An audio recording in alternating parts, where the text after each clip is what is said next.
Was Richard the Lionheart truly a prisoner of a lonely castle? Did a king's desperate plea echo across a frozen Danube, carried on the wind and the song of a single, unforgettable voice? And could a simple, brutal act of capture unravel the threads of an empire, leaving a legend shrouded in mist and whispered rumors?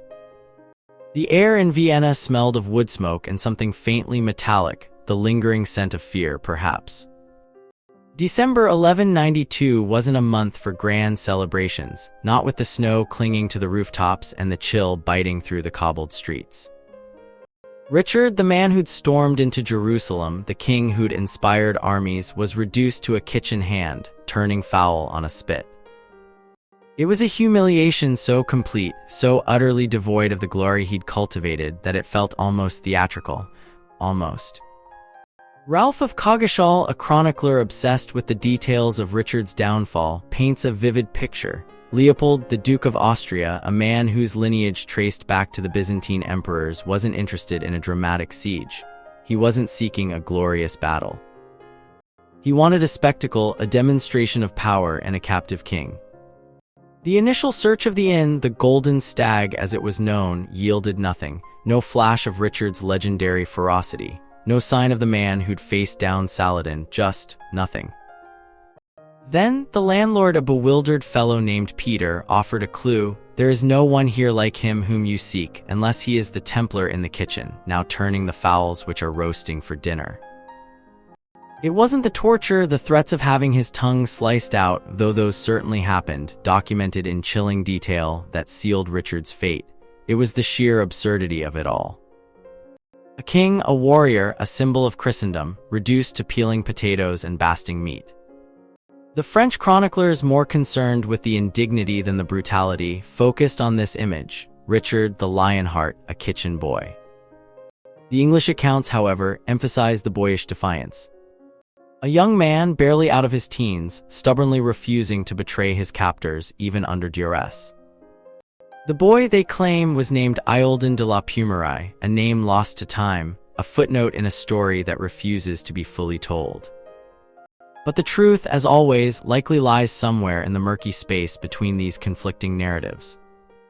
Leopold's soldiers, a force of armed men arriving at Erdberg, the hill overlooking the inn, created a palpable atmosphere of tension.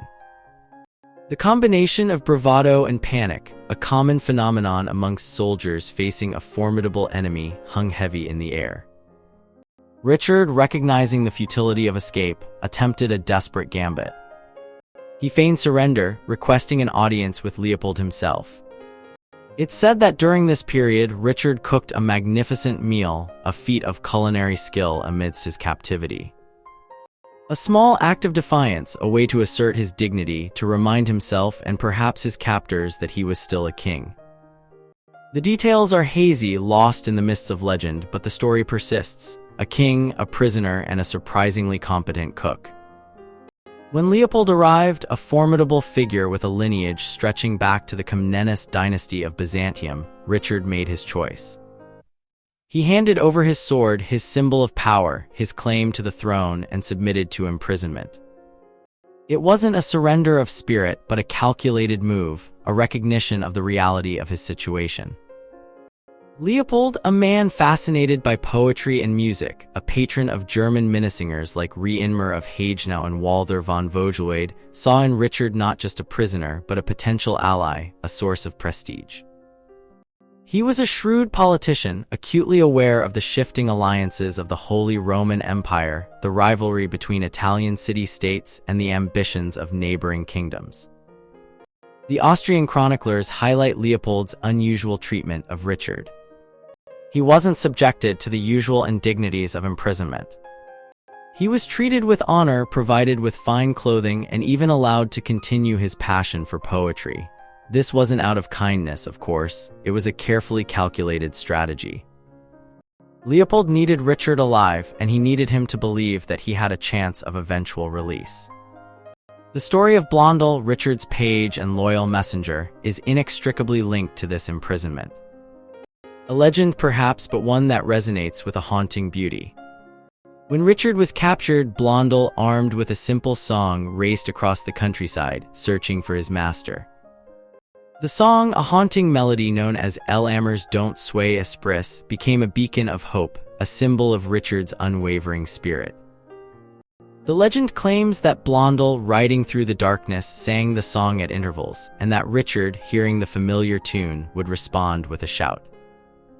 It's a romanticized account, undoubtedly, but it speaks to the deep bond between the two men, a connection forged in the heat of battle and cemented by unwavering loyalty.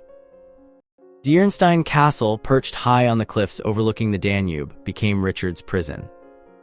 It wasn't a grand fortress, not like the imposing castles of his enemies. It was a relatively small, unassuming structure, chosen for its remote location and its strategic importance. Hadmar II von Kuenring, the Lord of Dierenstein, a man ambitious and eager to enhance his reputation, welcomed Richard with open arms. The Kuenrings, a family with roots in Saxony, were a powerful force in Austria, known for their loyalty to the emperor and their patronage of the arts. Hadmar, a man with a jutting beard and a determined gaze, saw in Richard's captivity an opportunity to elevate his own standing. Richard's arrival at Dierenstein on Christmas Eve or Christmas Day was a stark contrast to the festive atmosphere of the castle. He was confined to a small, cold cell, overlooking the turbulent waters of the Danube. The castle, a formidable structure built by Hadmar's father, Albero III, dominated the landscape, a testament to the Kuenring's power and influence.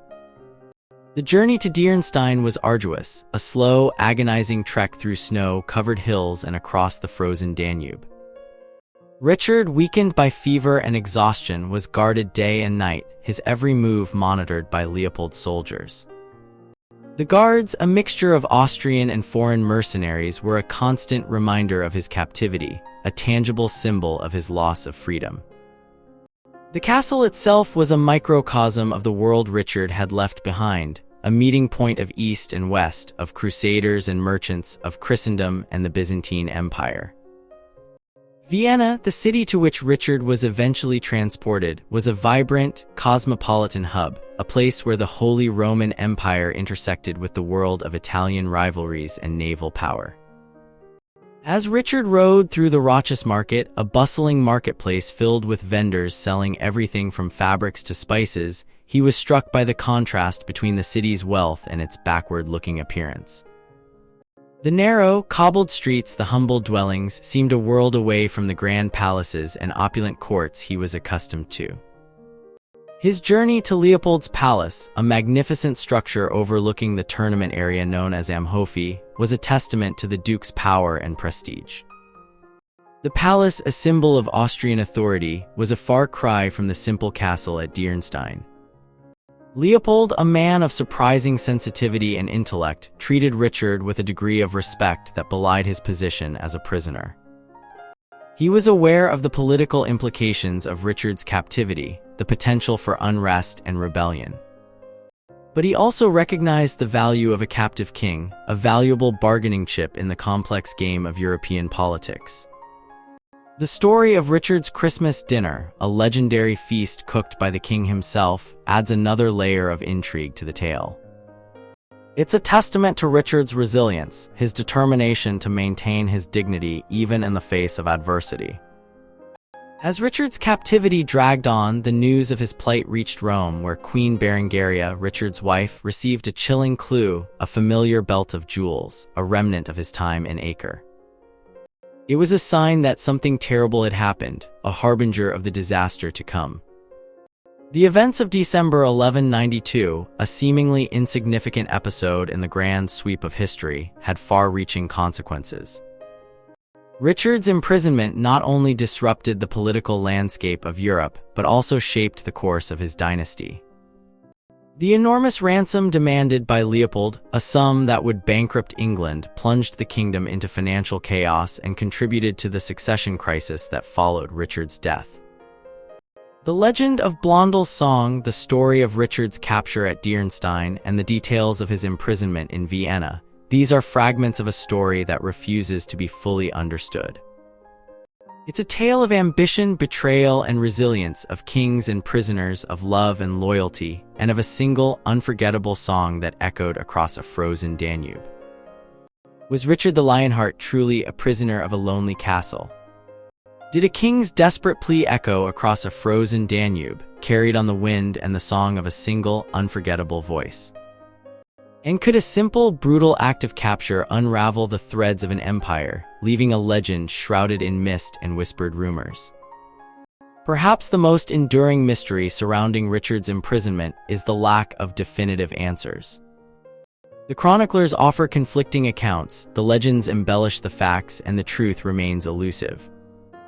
But in the fragments of the story, in the echoes of Blondel's song, and in the haunting image of a king reduced to a kitchen hand, we glimpse a profound and unforgettable tale of human drama and historical significance.